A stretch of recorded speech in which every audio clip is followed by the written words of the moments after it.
Greetings, my fellow warriors.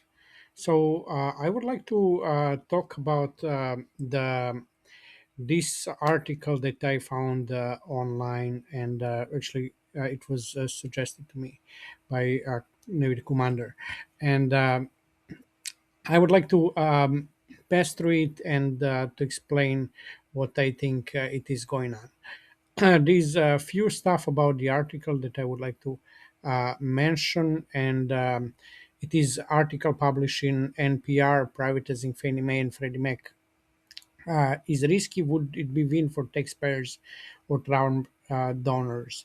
And it was written by Chris Arnold and Scott Neuman today on February 3rd, 2026. So what I would like is that to pass through the article and to so I have marked a couple of stuff what I talk about. The article talks about the potential and possible uh, IPO of Fannie Mae and Freddie Mac, and these several stuff what I did notice and I would like to emphasize. For example, it says former more than 50 years ago, as government sponsored enterprise Fannie Mae and Freddie Mac were owned by private shareholders, stockholders before 2008 housing crash when the government took over to prevent their collapse. So that is not truth. Government put them in conservatorship, but the shareholders and stockholders have been even today. So there is no interruption of the shareholders' ownership of the company. The company was in a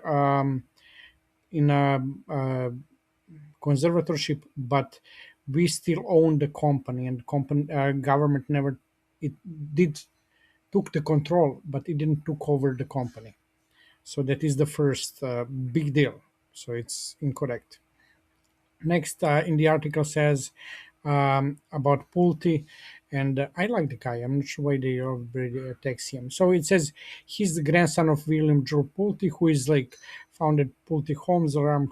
So what? Like the guy is, like the guy has had a grandfather. Wow. So what? But it is not important what his grandfather done. It is important what Pulte done, and Pulte achieved. My opinion, he's the CEO and of the biggest company in the world. It is much more than his grandfather gave him foundation, but Pulte continued to grow, and so it is like really it's pure ad hominem attack. Okay. It is very unorthodox. It's McZandy, chief economist of Moody Analytics, while Johnson argues that it is strikingly weird that fundamental legal underpinning of FHFA has been ignored. About the um, so the question is, uh, FHFA didn't respect a lot of stuff. And now that we expect that it respects something else. So it's FHFA is unprecedentedly fundamental and underpinning and unorthodox and extremely striking and weird existence of uh, that that agency that exists and shouldn't exist because it was like just temporary ownership in the conservatorship until the companies pull out from the in illiquidity. So because of the money didn't have at one point of time money, they put it in conservatorship and they create a whole agency about that. So FHFA is unorthodoxly fundamental and legally underpinning strikingly and extremely weird existence. So it is like they like those news articles are. So it says further. It says last year, Pulte accused Federal Reserve Governor Lisa Cook of mortgage fraud, an allegation that she has denied. Of course, the criminal will deny that he didn't do it, but there's her signature on the paper. She can deny whatever she wants. There's her signature on the paper as a legal document, so she did sign it. That was the matter of fact. So it's not that she denies or not; she done it. And her attorney, who cares what her attorney says? It's important what basically the judge says. And her attorney called it baseless. Cook, a Biden appointee, is the first black. Who is it irrelevant or irrelevant? Is she black or not? There, those art news articles. They always put the race as a factor. If we put the race as a factor, like in something that would be a problem. But no, it it shouldn't be. The question is she black or not. The White House later cited the fraud accusations as a ground for removing her. Yeah, she made first false accusations in the position where she's not supposed to. That is, she's like government of Federal Reserves, and she took a wrong mortgage. Can you imagine? If somebody told me, I wouldn't believe. um, and as a ground for removing her as, without precedent in the Federal Reserve, more than 100 years history. Yes, it is. The move to remove her is 100-year precedent, but what she done is eternal precedent of the Federal Reserve. So, dude, it's like, of course it's precedent because nobody before her done something like that. Of course they, if like 20 years ago somebody had made mortgage fraud, they would fire him. So it's not that it is precedent. Precedent is what she done, and of course the action to that what she done is of course will be precedent because it will be first time. So and the case has been is being considered. She's still dragging that. I'm very surprised, and that allow Cook to remain on her job for now.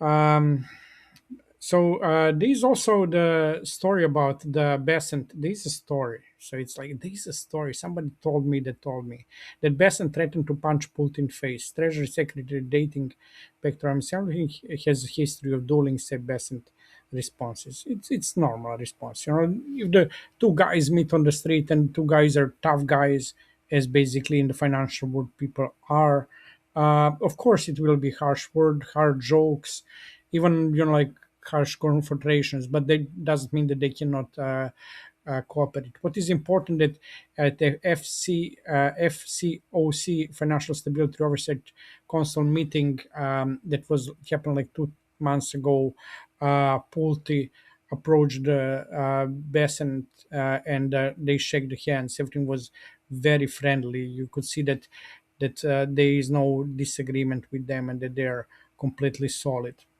Um, Regarding the IPO and further in the article it talks about the IPO and pulled the decline to rule it out, saying the president would decide in next month or two, whatever, to move ahead with the plan. It's regarding the IPO, and he did that because of IPO. But he, the president is not sure will he do IPO, but uh, in the morning, Maria showed Pulte obviously pointed out that it will be uplist, and we have uplist instead of IPO. That's why they try to first. It's not IPO; it should be secondary SPO, but it's not even that. We know because since this morning it is definitely uplist. Further, so it says about. Is there any value for the taxpayers in the releasing Fannie Mae and Freddie Mac? It is about the Zandy guy, Zandy guy. It says from Puget representative, it means nothing. Says Zandy. That's because he says the government controls and efficiently owns these valuable institutions and even has the right to take all their profits. That is incorrect. Since Lambert suit, that is absolutely incorrect. Government cannot take the profits of Fannie Mae and Freddie Mac. So let me continue with the quote. Billions of dollars a year. So in a stock offering, he says taxpayers would be giving up something of value in exchange for equal amount of cash. They will get a cash. So it's like, but they don't own nothing. The company is still owned by the shareholders. That's not even maybe. It is ours by the common guys. And so for the government, yes, they will get probably 80% of the company completely unjust through the warrants, and the government cannot take their profit, so it's just sit on the margin doing nothing, because the network sweep is not valuable. That Zandy guy needs to update it. He's like outdated 7 years ago. Like he don't know that network sweep is done like five, how much, 5 6 years ago. That is like surprising, to ask someone about the opinion. He is not updated for 7 years. Kids are born and start to go to school in 7 years. So at the end of the day, it has no benefit to taxpayers. What is a lie? So first, government will receive the money. The taxpayers will receive the money. They don't own. They will take actually our money. They took $250 billion from the network sweep, from the interest on the senior preferred shares. So then they took, like, every year they also took around $10 billion just for the interest of the senior preferred shares. Plus they will most probably, I hope not, take the warrants, and I don't believe it's completely illegal to take the warrants. So Zandy continues, says, so at the end of the day, it has no benefits to taxpayers. What is incorrect? Zandy say, yeah. So it is like the taxpayers will have the benefits. So next question is, key Trump donors could make billions. Okay. Some billions Trump donors could have massive windfall of the representation of Fannie Mae and Freddie Mac when the companies have been rescued in 2008 housing crisis. Their stock prices collapsed since the government then essentially owned and controlled them outright. It's not owned, but controlled. So it's didn't own them, essentially owned. And early in the article, they said that government all owned the companies. Like one part of the article is not agreeing with the other part of the article. Some investor later brought those shares at fire sales price, of course, speculating that an eventual release of Fannie Mae and Freddie Mac for federal cover will cause their stakes to be worth a lot more. Of course, that's why you buy this share, because you will expect it to worth a lot more. Those shares have largely been at the mercy of what government decides to do next. Correct. An exit from the conversion could nearly wipe out the value of that old stock, or could be constructed in a way that significantly rewards those investors.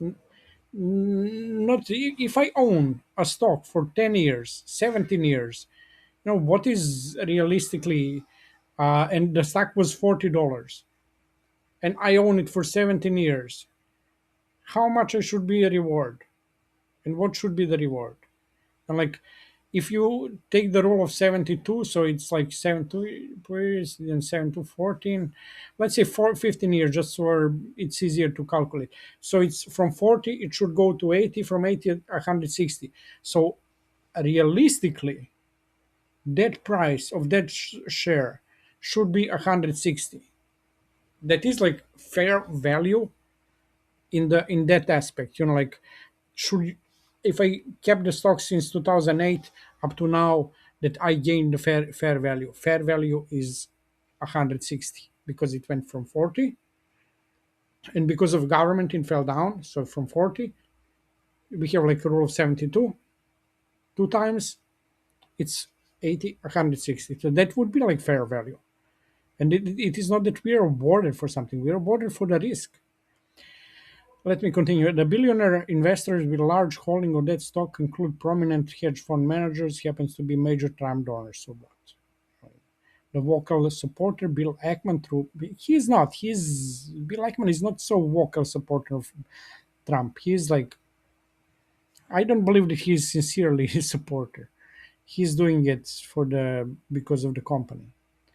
Uh, Throughout his Pershing Square hedge fund holds stakes in boyfriend Fannie Mae and Freddie Mac that year ago were estimated to worth 1 billion. Yeah, and there's not a lot of Bill Ackmans in the Fannie Mae and Freddie Mac, because Bill Ackman owns 200 million shares. Yes, he does, and few more like also in the range of millions. But overall, like 80% of the shareholders are owned by small investors. Oh, and of course, Elizabeth D. Warren. She is like, I'm very worried the Trump administration is very focused on how the billionaires are gonna do in Fannie Freddie. What about us? These 80% of the owners of Fannie Mae and Freddie Mac are common shareholders, like me, like no one, just the guy on the street, like went to the NPR and not paying any attention to at all to the young family that's hoping to buy their first home to do as a conquest. No, it is like complete nonsense what she is saying. So the company will not change its dealing with the homeowners, and especially it will even make it better. Okay, because for example, the Pulte, that's why the Pulte roll out for 50-year mortgage. That's why Pulte took and said that 401k, and Trump also said, and it was probably Trump as the idea, or Pulte and then associated to Trump, that it will be like the 401k can be used as for buying the first home. Um, let's see. In the end, it's almost done. But releasing the companies back into private ownership, what some economists refers as putting them into the wild, is easier than done, uh, said than done, and involves making some big decision that overall decades Congress and private administration have been unable to reach consensus on. It is not that it will be released in company private ownership because they are already. There is shareholders like us. It is consensus for all who believe in private property. Oh yeah, it is, maybe it is not consensus for the those in a Congress, but for releasing the back to the shareholders is actually consensus of all the people who believe in private property rights. If you believe that shares in the in I own the shares in the company, that company partially belongs to me, that should be the right. And that is like, we all who believe in that concept believe that government should return the Fannie Mae and Freddie Mac. The 2008 crash, but the government was on the hook for too much risk. He says it's ahead. Shareholders win, tails, and pay. No, it's it. This is in James Lucky, the former president, but the government was on the hook for that too much risk. He says it was had shortcuts that. No, it was not the taxpayers lose. They got like billions of dollars from the company, as we have seen that upstairs that they said, the company, the it is the government who is making the money. It did make up to network sweep, and it took a lot. Took like $250 billion, one quarter of a trillion stole from the company. Next one is Calhoun Center of Responsible Lending. There is a pretty wide agreement that there is a risk of disruption of the market from Fannie Mae stock offering or release from conservative corporate sale. No, it is not correct because the company is already publicly traded. So there's it is no risk. Like we are already publicly traded. What needs to be just to formally release it from the company. In an interview in May on CNBC, Pulte seems to walk back the idea the administration had a plan to fully reprivatize Freddie Mac. I didn't say privatize. Trump said private, didn't say privatize. He said we are talking about an IPO, but we could do that and keep them in conservatorship. Yeah, because there's no privatization because the company is already owned by us. So there's no, maybe they're gonna like they will add some additional shares or execute the warrants or something like that. But the company is already privatized for the last 50 years, and there is shareholders and proper owners of the company currently, And as I said, that is us. So I hope that you did like this small comments. Stay well, my friends. Stay healthy. Stay warm.